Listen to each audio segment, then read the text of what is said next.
Hi അസ്സലാമലൈക്കും, welcome back. ഇന്ന് ഞാൻ കാണിക്കുന്നത് ഒരു സ്വീറ്റ് റൈസ് റെസിപ്പിയാണ് കേട്ടോ. വീഡിയോയിലേക്ക് പോകും മുന്നേ എല്ലാവരും ഈ ചാനൽ സബ്സ്ക്രൈബ് ചെയ്ത് ബെല്ലൈക്കൻ എനേബിൾ ചെയ്ത് ഓൾ എന്ന ഓപ്ഷൻ ക്ലിക്ക് ചെയ്യണേ, എങ്കിലും ഞാനിടുന്ന വീഡിയോസിൻ്റെ നോട്ടിഫിക്കേഷൻ നിങ്ങൾക്ക് ലഭിക്കുകയുള്ളൂ. അങ്ങനെ റൈസ് റെഡിയാക്കാൻ വേണ്ടിയിട്ട് ഞാൻ ഒരു കപ്പ് ബസ്മതി റൈസ് കുതിർത്ത് വെച്ചിട്ടുണ്ട് കേട്ടോ. അരമണിക്കൂർ മുന്നേ കുതിർത്ത് വെച്ച റൈസാണ്. അത് ഞാൻ വേവിച്ചെടുക്കാം കേട്ടോ. അതിന് വേണ്ടിയിട്ട് വെള്ളം വെച്ചിട്ടുണ്ട്. അതിലേക്ക് ആവശ്യത്തിന് ഉപ്പും പട്ട, ഗ്രാമ്പു, ഏലം എന്നിവ ഇട്ടിട്ടുണ്ട്. ഇതിലേക്ക് കുറച്ച് മഞ്ഞൾപ്പൊടി ചേർത്തിട്ടുണ്ട്. താല്പര്യമുള്ളവർക്ക് കളർ ചേർക്കാം കേട്ടോ, ഫുഡ് കളർ ഏതെങ്കിലുമൊക്കെ ചേർക്കാം. ഞാൻ മഞ്ഞൾപ്പൊടിയാണ് ചേർത്തിട്ടുള്ളത്. അങ്ങനെ ഉപ്പ് കുറച്ച് കുറവാന്ന് തോന്നിയാലും കുറച്ചും കൂടി ചേർത്ത് കൊടുത്തിട്ടുണ്ട്. അങ്ങനെ റൈസ് വേവിച്ചെടുക്കുകയാണ്. പാകത്തിന് വെന്ത് വന്നപ്പോൾ ഓഫ് ചെയ്തിട്ടോ റൈസ്. പിന്നെ അതിൽ നിന്ന് ഞാൻ കോരി മാറ്റിയിട്ടുണ്ട്.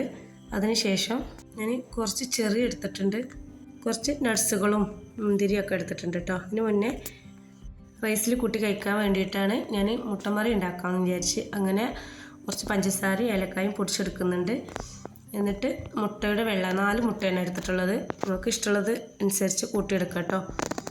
അതിലേക്ക് 4 ടേബിൾ സ്പൂൺ പഞ്ചസാര പൊടിച്ചതും ചേർത്ത് നന്നായി ഇളക്കി യോജിപ്പിക്കുക. എൻ്റെ വീഡിയോ കാണുന്ന എല്ലാവർക്കും താങ്ക് യു സോ മച്ച്. ഈ മിക്സ് നന്നായി ഇളക്കി യോജിപ്പിച്ചതിന് ശേഷം ഒരു പാന് വെച്ച് അതിലേക്ക് കുറച്ച് എണ്ണ തൂകി അതിലേക്ക് ഞാൻ ഈ മിക്സ് ഒഴിച്ച് കൊടുത്തിട്ടുണ്ട്. ഇതൊന്ന് സെറ്റാകാൻ വേണ്ടിയിട്ട് തീ കുറച്ച് വെച്ചിട്ട് സെറ്റാക്കി എടുക്കുക കേട്ടോ. ആവിയിൽ വേവിച്ചാലും മതി, എല്ലാം നിങ്ങളെ ഇഷ്ടം. അങ്ങനെ അതിവിടെ റെഡി ആയിട്ടുണ്ട് കേട്ടോ. ഇനി ഒരു പാനിലേക്ക് കുറച്ച് ബട്ടർ ഇട്ട് കൊടുക്കുകയാണേ. ഇനി അതിലേക്ക് കാഷ്യൂ നട്ടും തേങ്ങയുടെ പൂളാണ് കേട്ടോ. കനം കുറച്ചിട്ട് നീളത്തിൽ അരിഞ്ഞെടുത്തതാണ്. ഇതെല്ലാം കൂടി ഒന്ന് റോസ്റ്റ് ചെയ്തെടുക്കുക. റോസ്റ്റ് ചെയ്യുന്നത് ആയി വരുമ്പം തന്നെ അതിലേക്ക് ബദാം നുറുക്കിയത് ഇട്ട് കൊടുക്കുന്നുണ്ട്, അല്ലാതെയും ഇട്ട് കൊടുക്കുന്നുണ്ട് കേട്ടോ. കുറച്ച് കിസ്മിസ് ഇട്ട് കൊടുത്തിട്ടുണ്ട്. അങ്ങനെ എല്ലാം കൂടി നന്നായി യോജിപ്പിക്കുക. റോസ്റ്റ് ആയതിനു ശേഷം അതിലേക്ക് കുറച്ച് പഞ്ചസാര ചേർത്ത് കൊടുക്കുക. എന്നിട്ട് റൈസ് ഇട്ട് കൊടുക്കുക കേട്ടോ. കുറച്ച് റൈസ് ഇട്ടതിന് ശേഷം കുറച്ചും കൂടി പഞ്ചസാര ചേർത്ത് കൊടുക്കുക, പിന്നെ റൈസ് ഇട്ട് കൊടുക്കുക കേട്ടോ. അങ്ങനെ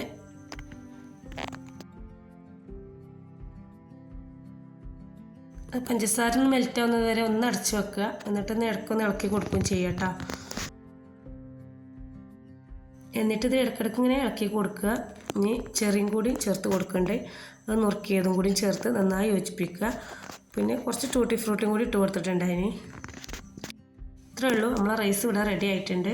ഇനി അത് ഒരു പ്ലേറ്റിലേക്ക് മാറ്റാം. പ്ലേറ്റിലേക്ക് മാറ്റിയതിന് ശേഷം നമ്മൾ കോഴിമുട്ട കൊണ്ട് ഉണ്ടാക്കിയില്ലേ, മുട്ടമറി ഉണ്ടാക്കിയെന്ന് പറഞ്ഞില്ലേ, എൻ്റെ അതൊന്ന് കനമില്ലാത്തതുകൊണ്ട് ഒന്ന് ഉടഞ്ഞു പോയിട്ടോ. അപ്പോൾ പിന്നെ അതെനിക്ക് കട്ട് ചെയ്തെടുക്കാൻ പറ്റിയില്ല.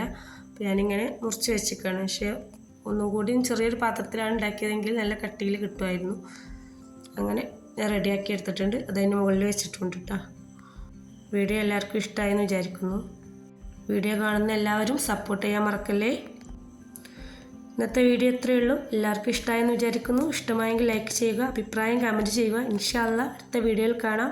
Bye bye.